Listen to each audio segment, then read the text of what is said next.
Good afternoon and welcome to BuffSports Live. I'm Alexis Smino. And I'm Vinay Simlot. It's been a big week here at CU, some records shattered, a bunch of new football players. We've got a lot to get to. But first we want to tell you about the disappointing win to Cal for the men's basketball team. Yeah, let's get right out to the CU Event Center. Taylor Sadusky is there. It was a somber vibe in the locker room following the win over Cal tonight. The Buffs edged out the Bears 71-65 here at the CU Event Center. After the game, Will had mentioned that his players did not play to the standard he knows that they are capable of.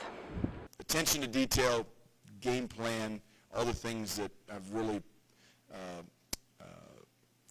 praised our guys with, at times this year, we were not very good at tonight. So we got to own that and quick turnaround for Saturday. Colorado's defense started off shaky, allowing Cal to score efficiently. They were shooting 63% from the field in the first half. The Buffs went into the locker room at halftime tied at 28 points. Bay, who had 21 points and a triple-double, also had mentioned that the lack of detail caused to the close result of this game. I just wanted to step up for my team, really. Lucas wasn't really making shots. I was in foul trouble. So I was really the only big out there, that was capable of doing that. So, yeah, I just wanted to step up. The second half would produce a good display as the Buffs and Bears traded baskets down the stretch. The Buffs were able to seal the deal and go 18-5 on the season and 7-3 in conference play. The Buffs will be back here this Saturday taking on Stanford in a crucial matchup here at home. I'm Taylor Sadusky for BSL, and we'll see you next time. Well, as Taylor and Tad Boyle mentioned, the Buffs came out flat against one of the worst teams in the Pac-12, and Tad Boyle was disappointed with Colorado's preparation for their opponent.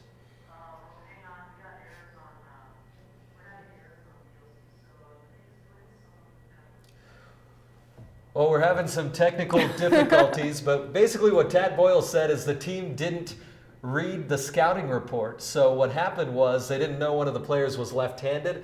They didn't know that another one could drive. Anyway, the Buffaloes are now 7-3 in the Pac-12. Tomorrow afternoon they'll be home again against Stanford. Last year when the Buffs played Stanford, they lost by 13, 75-62.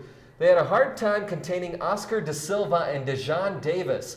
They're both having good seasons again this year, so Colorado will have to figure out how to stop them. But I think this game you can guarantee the players will be reading the scouting report. Don't want to make Tad angry. Well, last Thursday, the Naismith Memorial Basketball Hall of Fame announced junior Tyler Bay is one of the 10 finalists for the 2020 Karl Malone Power Forward of the Year Award. The annual honor recognizes the top power forwards in Division I men's college basketball. Bay leads the Pac-12 in defensive boards while ranking 3rd in overall rebounding, 4th in steals, and 5th in blocks. The winner will be presented at the College Basketball Awards in April. And it's not just Tyler Bay who's getting national recognition for the Buffaloes. McKinley Wright is one of the 10 finalists for the Bob Cousy Point Guard Award of the Year, presented by the James A. Naismith Basketball Hall of Fame. So far this year, McKinley Wright leads the Buffs with just over 13 points and 5 assists per game. In March, they'll narrow the field down to 5 finalists, and the winner will be announced at the College Basketball Awards in Los Angeles in April.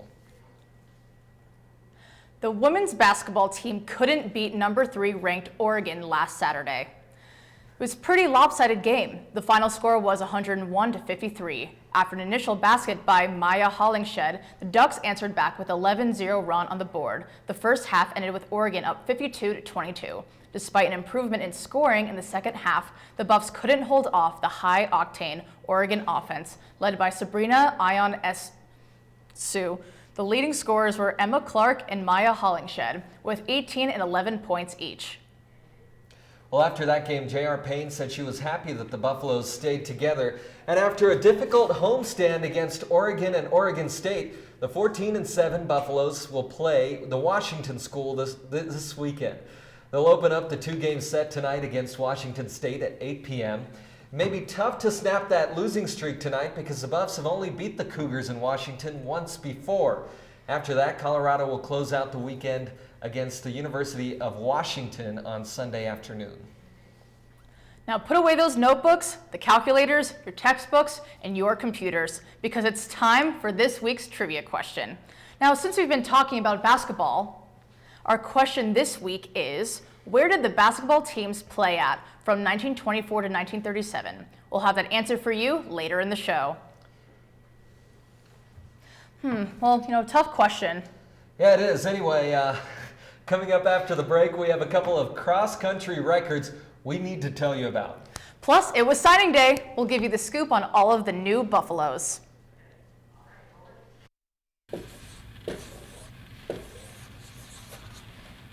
An artist, I'm not, but I am the voice of the Buffs, Mark Johnson, and you're watching Buff Sports Live.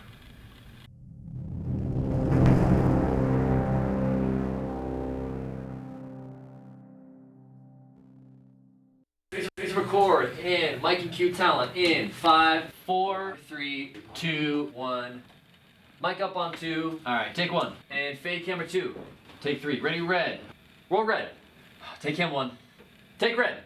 Take it. Come on, roll red. Let's go. All right. Hey, what are you doing? I'm just calling the show. There's no show.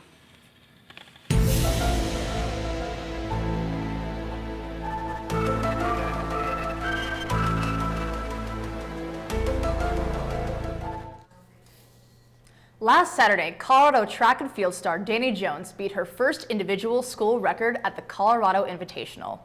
She broke the longest-standing women's school record. Jones ran a time of 2:04:38, winning the race by more than 5 seconds. After the altitude conversion, her time drops to 2:03:57. Jones is now second on the NCAA descending order lists. She now holds 4 marks in the top 3 in school history. Her next stop will be competing on the national stage in the Millrose Games in New York next weekend. Good luck, Buffs! Another week for track and field means another huge performance for star Joe Klecker. The senior is now the record holder for the fastest mile ever in Colorado. Joe Klecker ran a 4:01:00 last week at the Colorado Invitational.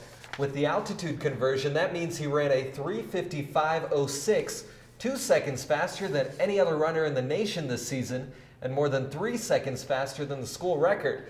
And if you take a look at this picture, you can see just how close Joe Klecker was to running an under 4-minute mile, which has never been done at altitude. Well, moving on to football, Mel Tucker closed out his 2020 recruiting class with 3 big signees on signing day Wednesday. 3 Buffs signed with Colorado. The first was defensive back Will Anglin, who comes from Mel Tucker's hometown, Cleveland, Ohio. Anglin is a 3-star prospect who was named to the 3rd team All-Ohio and a 3-time varsity letter winner. Will Anglin wants to major in mechanical engineering when he gets here. Next up is Ashad Clayton, who's a consensus 4-star prospect out of New Orleans. He's an All-American who led his high school team to a 42-17 record, and in his senior season, they went to the championship game. There he is, Ashad Clayton.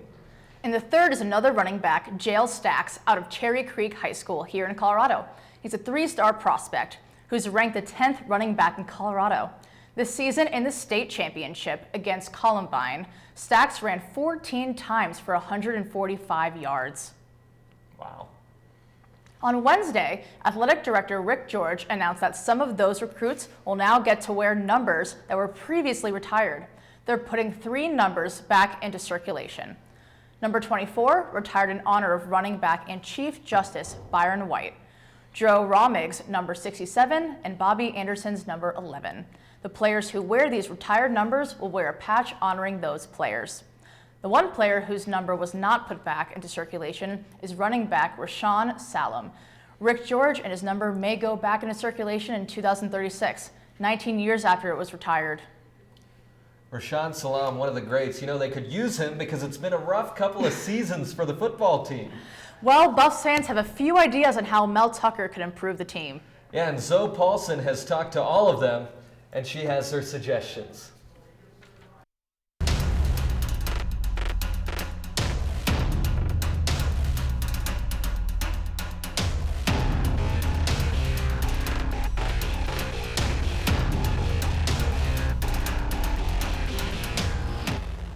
So what do you think of the Buffs football season so far? Love the Buffs, always, win or lose, but we're a little disappointed this year. However, we're building for the future, and we know that it's going to be amazing.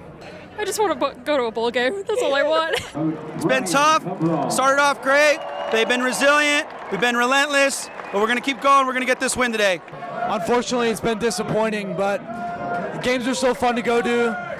They're still playing great football. It's just, at the end of the day, it's just the losses are stacking up. It's not that fun. We're doing pretty good. It's a rebuilding year, and I'm looking forward to the future. So have you been paying attention to the football season now? Not that much. What's your favorite part of coming to the football games? I don't know. Throw the ball. If you could give one piece of advice to Mel Tucker, what would it be? Keep recruiting those guys from the SEC and bring them up here to the Pac-12. Just keep working hard. That's it. Believe on. You know, the days get dark and all that. It's tough times, but he's a great coach and he's a great guy, and I'm sure he'll turn it around pretty soon here. He's doing a fantastic job. It's a tough season. 2 years from now, football playoffs, no doubt.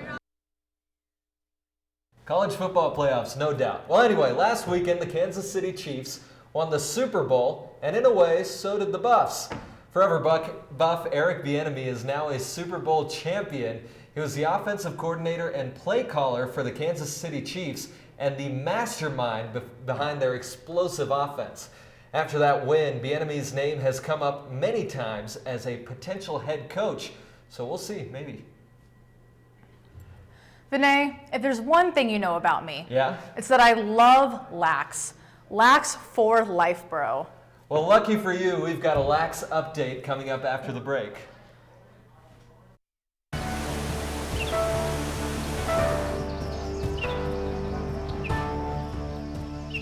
They were nervous and inexperienced, as new faces looking to achieve greatness.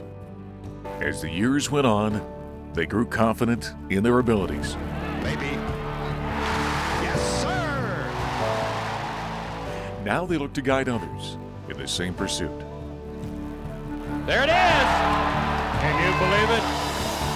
All are welcome to be featured on the biggest stage. Is it his time?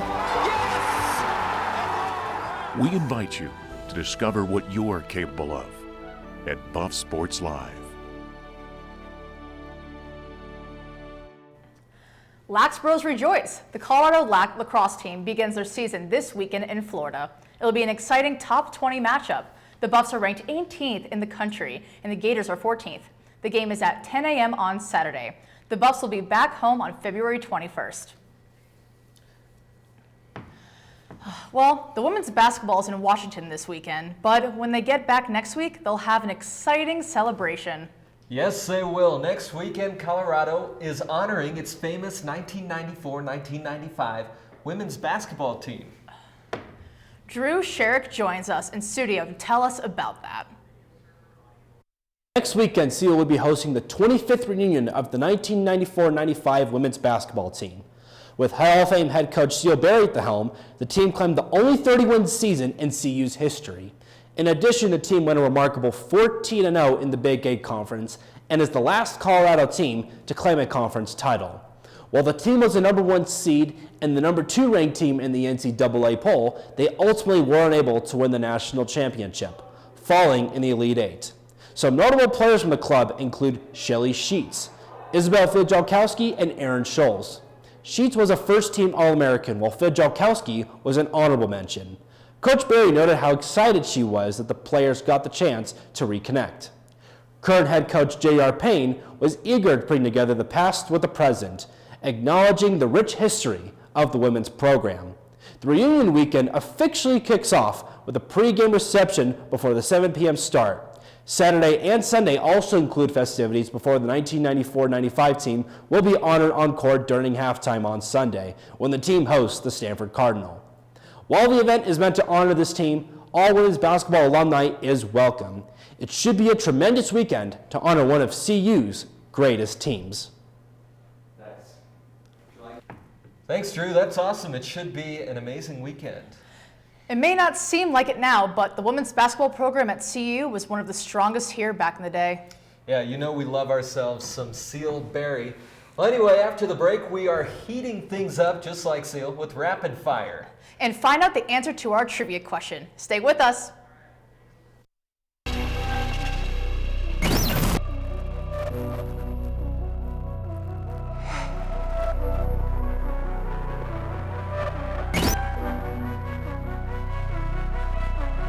deserves a second look. Michael taking off, the patented tongue comes out. Just in front of that line. Look at this, the double clutch, the reach out.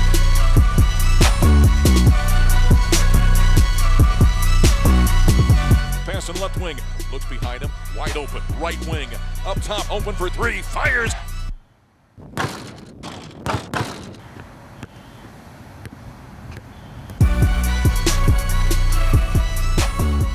Really good basketball, Mark. Unselfish, smart basketball. Open for three, fires, nothing but nylon from downtown. Good ball move by Colorado. Hey Buffs fans, I'm Jessica Periani and this is Rapid Fire. Tonight, the women's basketball team is traveling to Washington to take on Washington State at 8 p.m. Also, the women's tennis team will travel to Houston to take on their tennis team at 12 p.m. On Saturday, the men's basketball team will take on Stanford at 4 p.m. And if you get a chance, head up to Aspen to see the ski team compete at the RMISA Nordic Qualifiers. So go support your Buffs. Back to you guys at the desk. And now it's time for what you've all been waiting for, the answer to that trivia question. Remember, we asked you, where was the first place the basketball teams played from 1924 to 1937? Can I get a drum roll, please?